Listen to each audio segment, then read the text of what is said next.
ഹൃദയം കൊണ്ട് വിശ്വസിക്കാത്തതൊന്നും മനസ്സിലേക്ക് കയറില്ല. മനസ്സുകൊണ്ട് ചിന്തിക്കാൻ പറ്റാത്തതൊന്നും കണ്ണിന്റെ മുന്നിൽ വരില്ല. നമ്മൾ ആഗ്രഹിക്കുന്ന മുഴുവൻ കണ്ണിന്റെ മുന്നിൽ നമ്മൾ ആഗ്രഹിക്കുന്നൊക്കെ വരണം. കണ്ണിന്റെ മുന്നിൽ ആഗ്രഹിക്കുന്ന വരണമെങ്കിൽ ആദ്യം ഹൃദയത്തിന്റെ ഉള്ളിൽ ആ ആഗ്രഹിക്കുന്നതിനെ കുറിച്ച് എനിക്കൊരു വിശ്വാസം വേണം. എന്താണ്? കിട്ടുമെന്നല്ല, കിട്ടുമെന്ന് നമുക്ക് പ്രതീക്ഷിക്കാം, കിട്ടിയെന്ന് ഉറപ്പിക്കണം.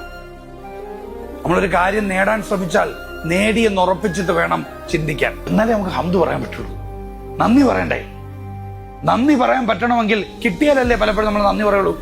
അപ്പൊ ആഗ്രഹിക്കുന്ന ഒരു കാര്യം നേടുന്നതിന് മുമ്പ് കിട്ടിയെന്ന് വിശ്വസിക്കാൻ പറ്റണം.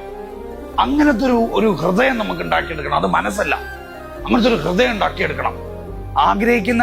ആഗ്രഹിക്കുന്ന കാര്യങ്ങൾ നേടുന്നതിന് മുമ്പ് നേടിയെന്ന് വിശ്വസിക്കുന്ന ഒരു മനസ്സുണ്ടാവണം. അതിന് ആദ്യം എന്ത് ചെയ്യണമെന്നറിയാമോ? നമ്മൾ ആഗ്രഹിക്കുന്ന പല കാര്യങ്ങൾ ഇന്ന് നമ്മുടെ ജീവിതത്തിൽ ഉണ്ട്. അതിനാദ്യം നന്ദി പറയണം. എന്നാലേ ഇല്ലാത്ത കാര്യങ്ങൾ ഉണ്ടെന്ന് പറഞ്ഞ് നന്ദി പറയാൻ പറ്റുള്ളൂ.